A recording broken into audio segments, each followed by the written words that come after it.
I'm ready. Wow. All right, good afternoon, everybody. I just wanted to let everybody know that, first of all, a little disappointed with the food situation, that there wouldn't be very much food left. So I just know in the future that not to give food and everything will be fine. The Hebrew school will be doing even better. After school program will be doing even better if we don't have to pay for lunches. With that being said, if you want something else, or an alternative for Thursday, you could let me know in an email, like what type of lunch you'd like. I'm sorry to read anything about you about the sushi. I know you don't like it. It's irrelevant. Okay, fine. You can have the salad. No, this is Ikar. That's Tachat Hashgachat Rav Landau Shlita. Welcome to what I hope Ezrat Hashem is going to be a really productive, wonderful school year. A tremendous amount of planning went in for the last 3-4 months from a group of volunteers who took this on as really like a part-time job, not getting paid. Tremendous amount of time went in, was invested in this as well from Hebrew Charter School Center. Uri and I have spent, I think, days b'chavrusa discussing, clearing, going back and forth as to many of the different aspects of how the school could run in an optimal way. And I'm grateful that he's here and that he's going to be invaluable insight. I've never done this before. I've done a lot of things in my life. This is not one of the things that I've done. And I think I'm doing it the same way that everybody else is. So it was a learning process for me as well, but I think we're in a very good place today. I think we have a very nice group of people that are going to be part of our faculty, our board. I think we have a fantastic curriculum designer, coach, and a lot of other adjectives that, you know, I probably wouldn't want to use when Dr. Gangol is here, but clearly that's been a very special experience as well. And talking to her many times and getting to see how quickly she puts together mass amounts of information in such a cohesive and professional way, that's really been an incredible opportunity to work with her. And then we have probably two very important groups of people that are involved in the school as well, and that is the parents of the probably around 60 children that are going to be part of this program, and the students themselves. And I'm going to try to refer to that from now on as the Nefesh Yehudi Academy or the MIA Academy family. Because there's a lot of different components. There's the staff, and there's the Hebrew Charter School Center, and there's the board, there's Dr. Gangol, there's myself, and there's the students, and there's the parents. And I hope that slowly but surely, Ezrat Hashem, with a lot of work and open communication, and enthusiasm and energy, will all come together to feel that way. This is something that belongs to us, and this is something that we belong to. And God willing, the year will be a year of very solid, positive Jewish discovery, of solidifying the Jewish identity on whatever level it is for every participant of this family, and that it'll be an exciting initiative for the staff as well. I will tell you that in my 15 plus years of Jewish education, I've never had a year that was the same. I've never had students that were the same. I've never had even the same school setting that was the same. It changes every single year, and it comes with challenges, but it's so rewarding when at the end of the year you could look back, or even a month into the year, half a year into the year, and you look back and you're like, this has been an incredible experience so far. It's had its challenges. We worked on the challenges, and we're fulfilled. We feel good about ourselves. So for no other reason, for selfish purposes, I have a feeling this is going to be a very self-fulfilling initiative and a meaningful one as well. And we're very grateful that you are on board. Tomorrow, I'm going to give like a half-hour session of a lot of administrative information, responsibilities, and just basic details about the after-school program, which there are a lot of them, and I hope that it'll be short, concise, but very packed. But today we figured that it would probably be the smartest way to start with experiential education, how it's done, and I can't think of anybody better than Dr. Gangola to lead today's session. I'm sure I can speak for Dr. Gangola. Ask as many questions as you have, try to get clarity. I'm sure a lot of the discovery process is going to come as a group, and we're glad that we have this group together. Thank you very much, and have a good afternoon.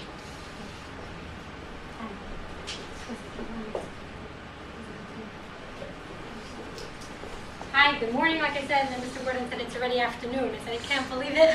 Where did the morning go? But we're here for a really good purpose, a really productive purpose. I think individually, like Orlando said, it should be self-fulfilling for ourselves and collectively as a group, and of course for our students, which is our goal. Now, you say we're starting a new program, we have a famous expression, right? Kol haschalot kashot, all beginnings are difficult.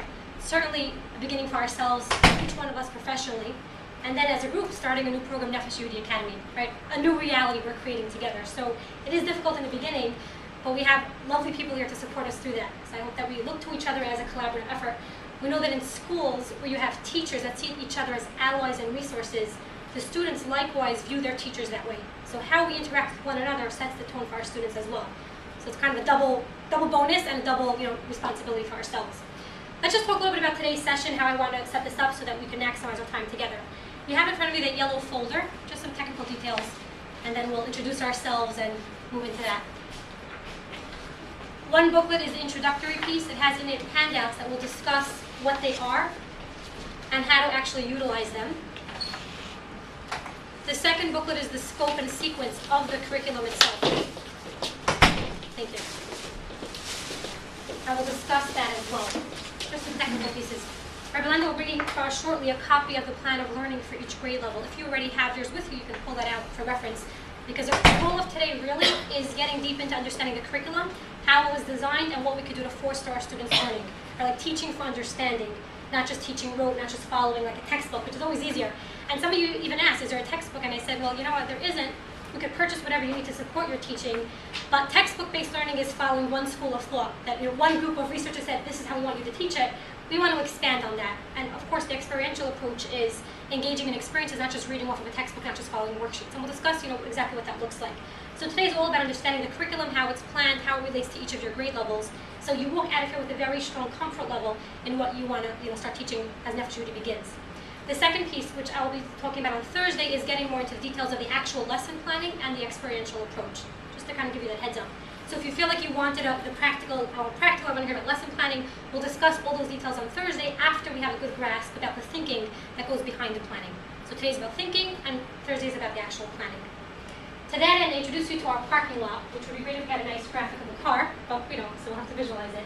The parking lot is a place where if you have any questions, comments, concerns, they're not directly related to the flow of conversation, but I want you to have a chance to share it for me to take a look at. There are post-it notes up here, just jot it down. You could place your name if it's necessary. If not, you don't have to write your name. And just kind of stick it up there.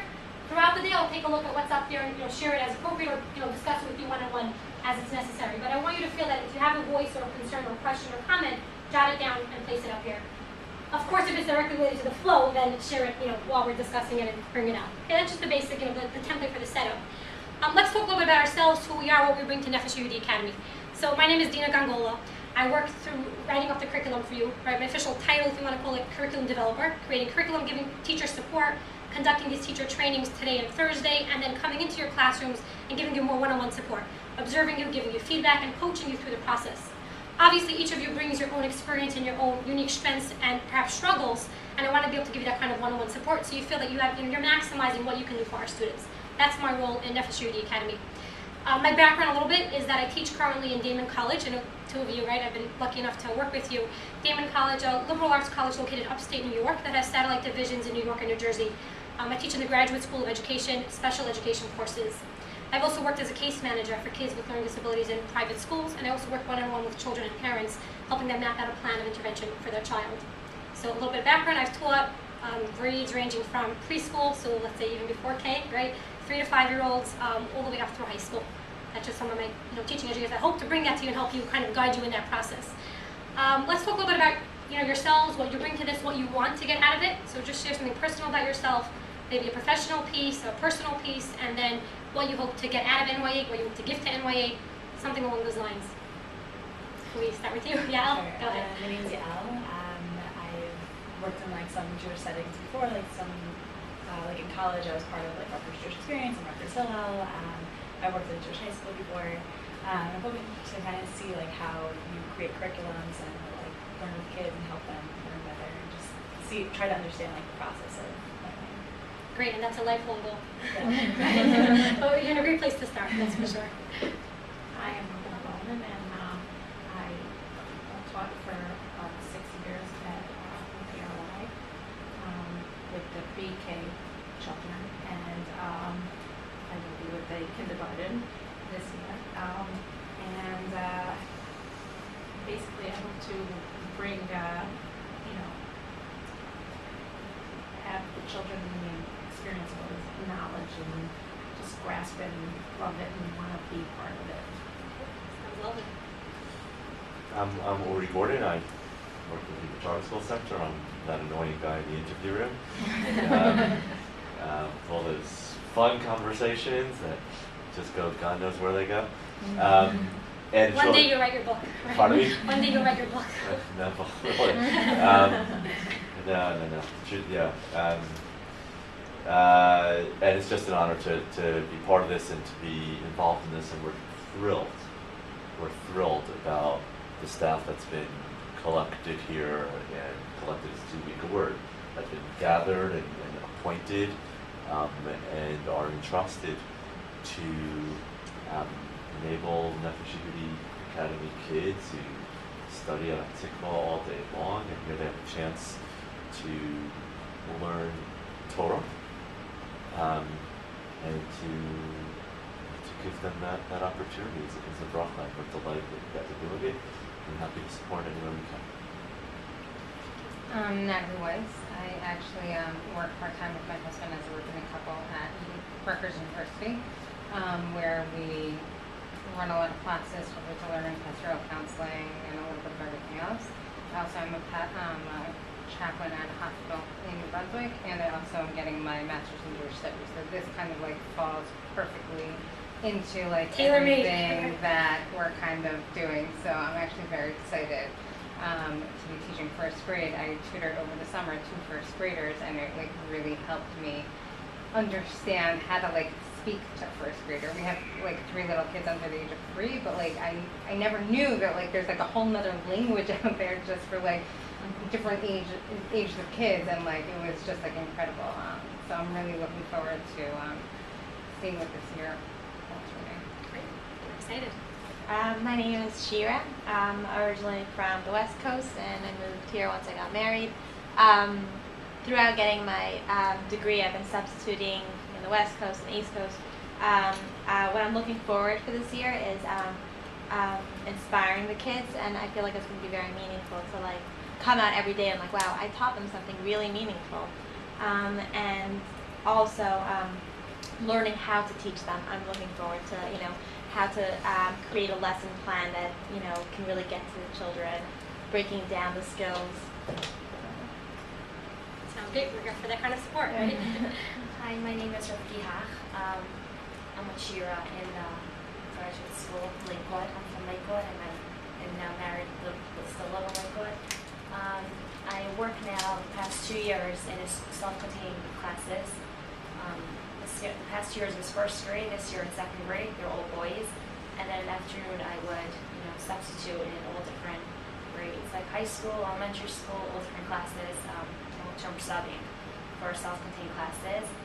I'm very excited about this. It's definitely my first year of actually leading a class. I always was a paraprofessional, so I'm a little bit nervous about that, but I'm very excited. To definitely be a learning experience, but I'm very excited to, with the students that want to learn together, and it'll be a very nice experience for us.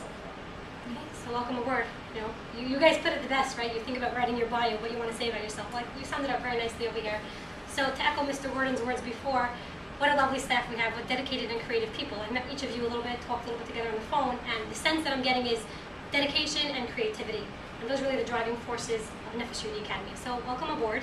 And like I said, I'm here for anything. You want to shoot me an email, you want to call me. 9:30 is like bedtime in our house, so that's when the phones stop. But any other time you want to give a call or shoot an email, I'll be happy to try to get back and respond. Okay, so welcome aboard. Now let's shift a little bit into today's session, the focus of today's faculty professional development session. I'll just kind of pass these around. This is a handout that will allow us to really step into thinking about planning.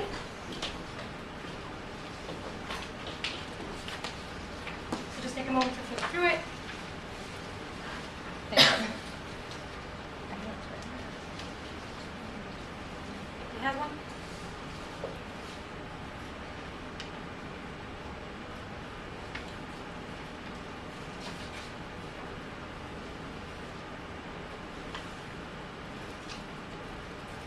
And we'll walk through it throughout the course of the afternoon, but I wanted to just give you a heads up to glance through it now.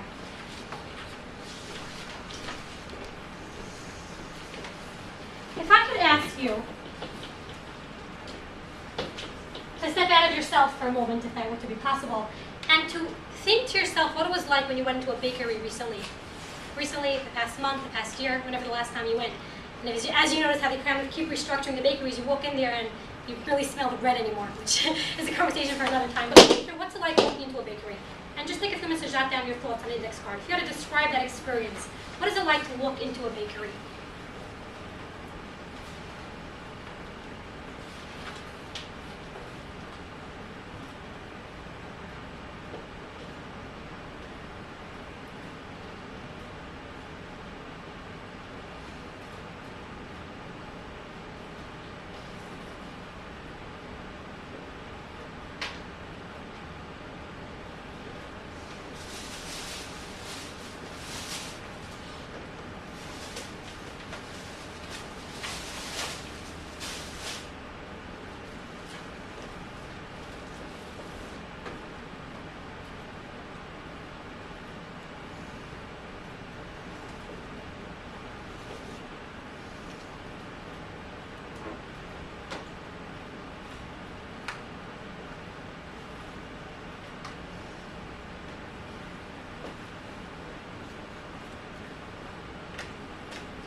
One. Is there one over there on the floor? Oh, Yeah, you're the other one. Thank you.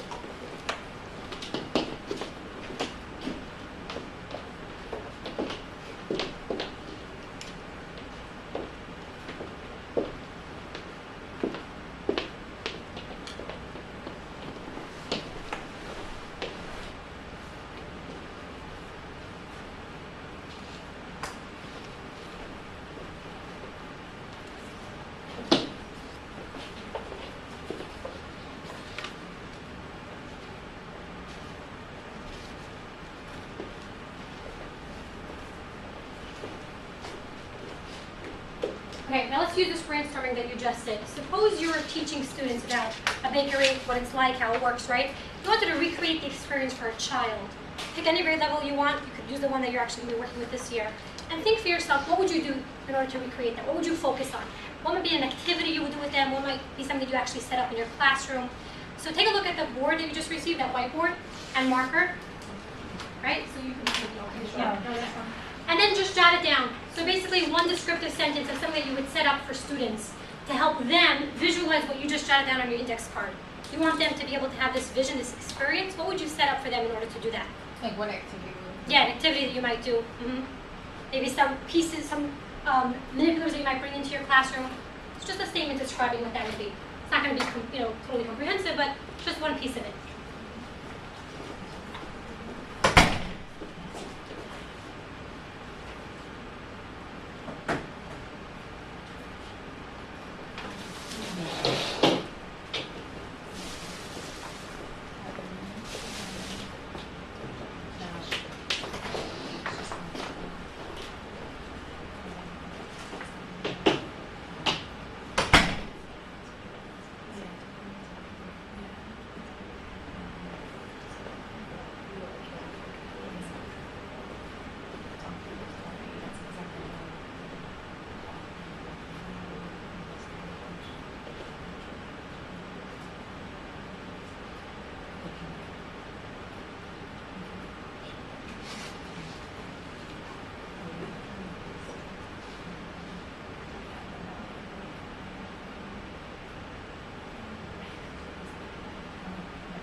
From like a Jewish perspective, or You can, either one, either one.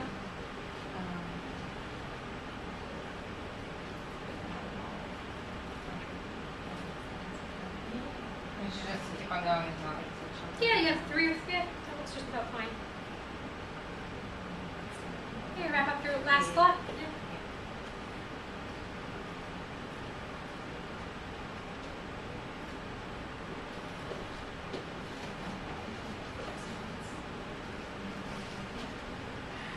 If you could just hold it up so we have a chance to take a look at the different ideas that are surfacing.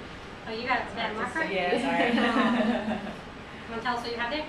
We put chocolate perfume, soundtrack of people shuffling around, have the kids stand up and mill around, bright lights. Okay. Okay, just hold it up for us so we have the reference.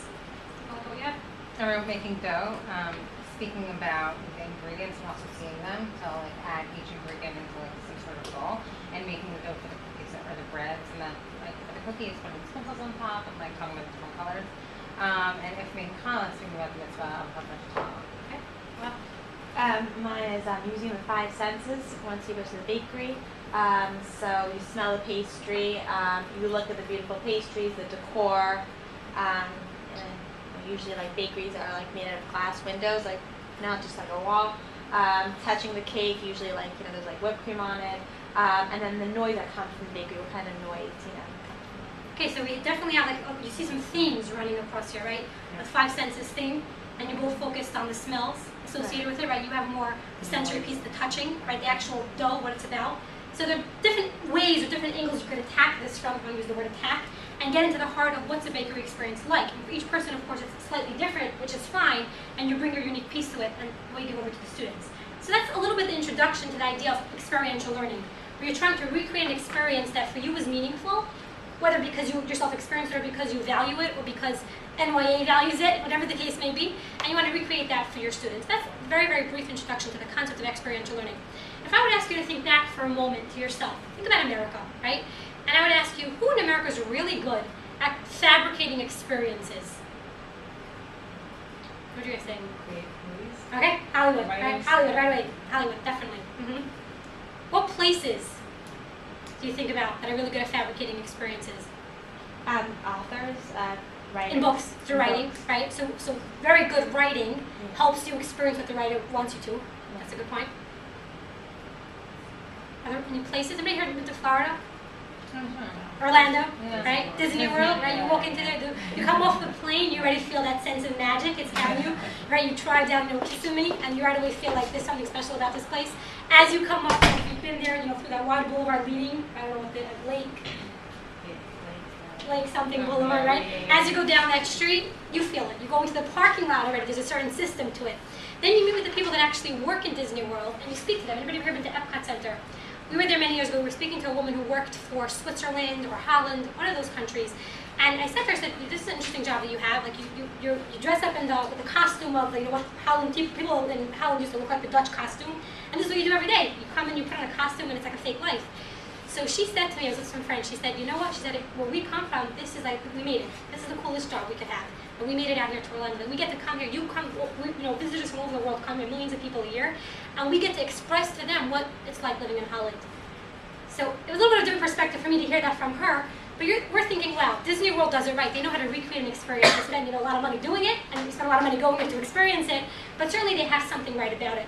Now, if we could just take that model, because it's always good to look around and say who does something right and copy the pieces that work, you're going to have all these pieces that you described about your bakery experience. You have the sense, the senses, the five senses, smell, touch, experiencing it. You had them piping in the scent of chocolate, right? You have those plates where they're piping in. I know they're working on technology where when you watch it, you should be able to actually smell what's on there. Right? They have now where you can watch it, and they have the 3D piece where they can actually put on glasses or they make it 3D, but they don't have where you can actually engage in smelling. So that's one project of theirs. We'll see if where it goes. The next thing you're watching a film and you actually smell the French fries coming out. We'll see if we get there. But it's certainly something for us, to aspire to in terms of recreating experiences, and that's our goal. Now let's take some time now to actually move into an experience, a Jewish experience. The topic that we're choosing is studying the teva that Noach built. Okay, so kind of reorient yourself. Let's say if that was the weekly parsha reading, if it was this week. Right, you want to talk about the teva that Noach built. So where would you go to find information about it? In terms of like, If you wanted to read about it, where would you go? So hold on. Right, exactly. You would open it up and look inside, right? So let's do that. And I have two here for you. We'll pass around. So you want to find the passage that talks about that.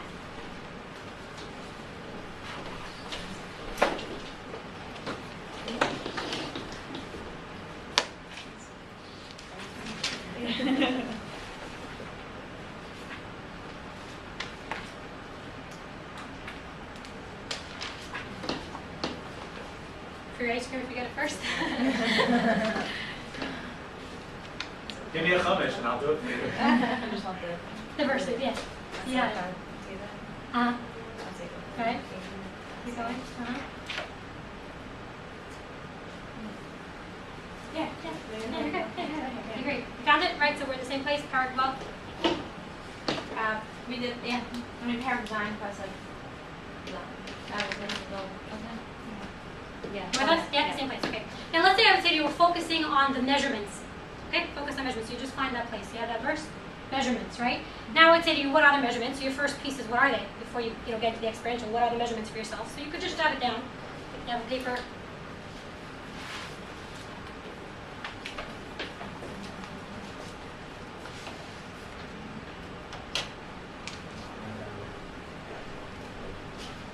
Oh, right there. Okay, okay. I don't have a space on that. Oh, okay. Is that okay? Yeah, it's fine. I guess I'm just so. gonna go copy the second. Okay. Got it? Great. How are you guys doing? Got it? Okay, now let's talk about what typically happens in a lot of classrooms, because every single child going through a Jewish experience program, a Jewish day school, a yeshiva setting, a Beis Yaakov, they're learning about this at some point, right, in their Jewish history, their Jewish life. Now, so often what happens is a lot of teachers and students will focus on the 3 floors. Does this ring a bell from your experience? What's on each floor? So probably most people can tell you that, most adults know that, by heart. How many can tell you the measurements of the teva? Probably not too many, right, if any at all. Now, measurements are one thing, and then how many can conceptualize the measurements? Now, between me and you, how's it described? Right, what is that? How big is an animal? How big is an animal? Is it this big? Is it this big? No idea. So 300 animal you have, right? The height, you have 30. The height is 30, so how high is 30? Animal? No idea. Is it 30 feet? Is it 30 inches? Is it this big? No idea. What were the people like in that size? How, in that time, how big were they? No idea. So the conceptualization piece is completely lost. Even if we could tell you over, we could repeat the actual measurements, but we haven't conceptualized anything. Now let's us together practice conceptualizing it. Okay? So you have the measurements in front of you. Now I say to you that an amma, each amma is worth 48 centimeters.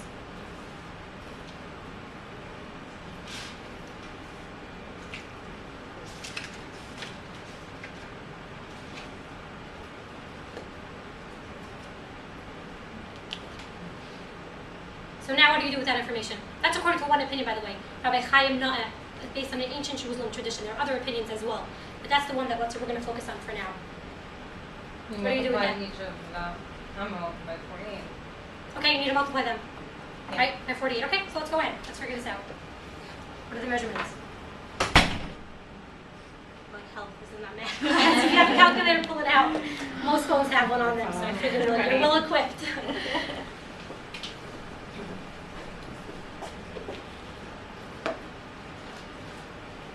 14,400.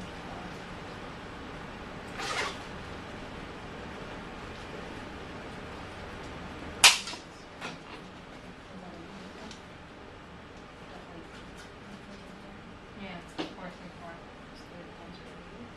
Try and just put it up here on our chart, if you don't mind. Natalie? What? Yeah, good.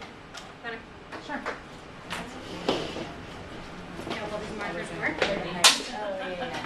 Okay. So we'll have the right numbers, at least to start with.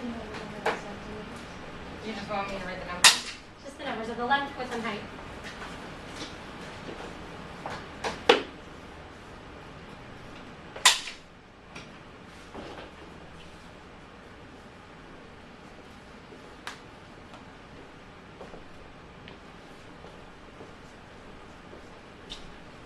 Yeah, so we're in agreement about that?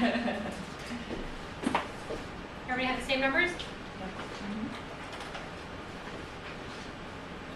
Yeah, is that a yes? Okay, okay, great. So now what? So these are in centimeters. Say it again? Inches and meters, okay, so this is the US. So, okay, inches and feet. So let's do that. How would you convert inches to feet? So a centimeter, so let's say if we're doing inches, 2.5 centimeters make up an inch. Okay, I'm just giving you the math facts. So 2.5 centimeters equals 1 inch.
if you have, this is the total in centimeters, Right. and divide this by 2.5 to get how many inches it is.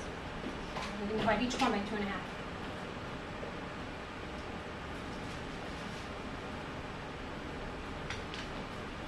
Got it? It's not gonna be You wanna mass, but Thank you.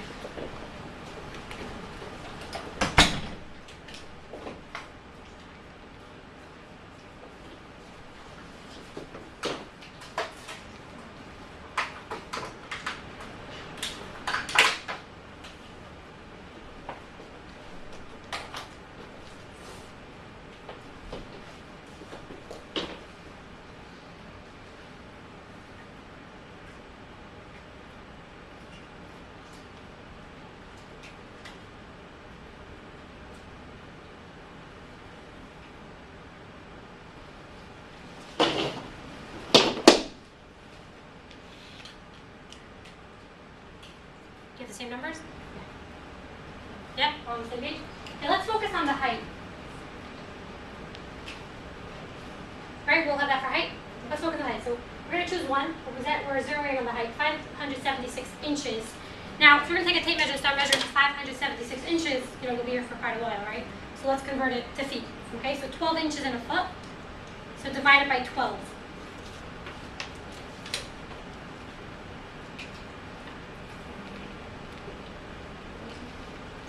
Yeah. Right?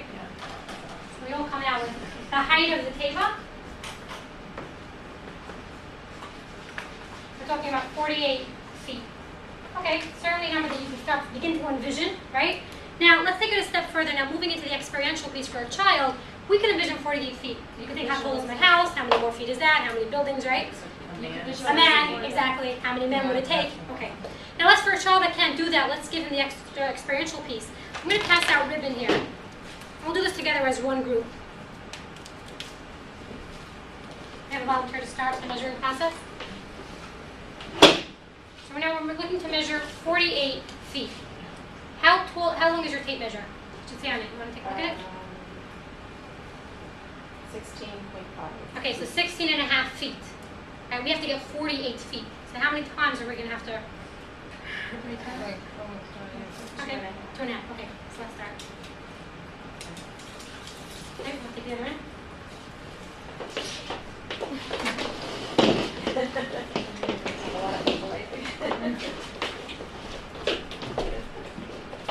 I don't think anyone came here assuming that this is what they're going to do.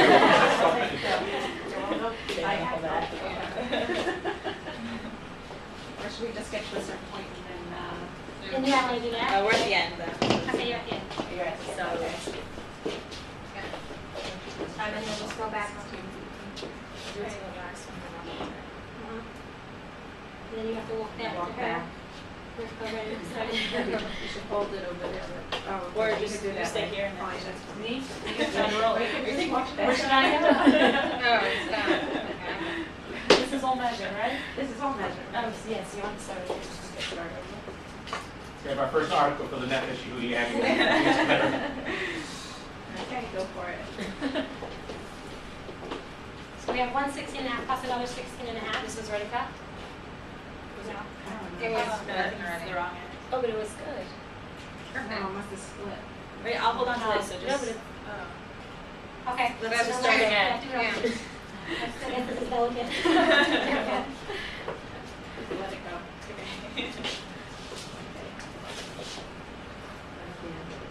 And then until when? So later. Oh, we're gonna add it to How many more feet? That was two. That was two so and a that's- half. Wait, how Was much that is You have exactly 33 that? feet. But that was exactly to the one we did, right? Yeah. So you have 33 feet. Now you have to get to 48. So you have to go another 15. 15 feet. There's a scissor. So, yeah. Okay, now just keep track of the pieces that we just cut. Want to keep it together? One of the craziest things. You guys are pretty brave for a bunch of ladies. You got it? And then, now to conceptualize that, obviously this building, we're not going to do it. So we're going to go outside for a minute.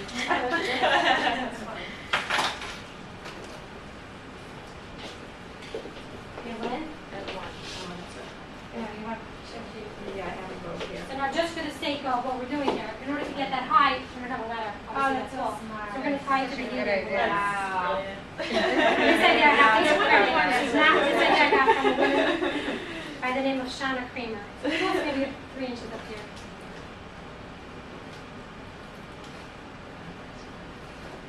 Okay, so the blue is not part of it. You're holding it? You don't want to lose it?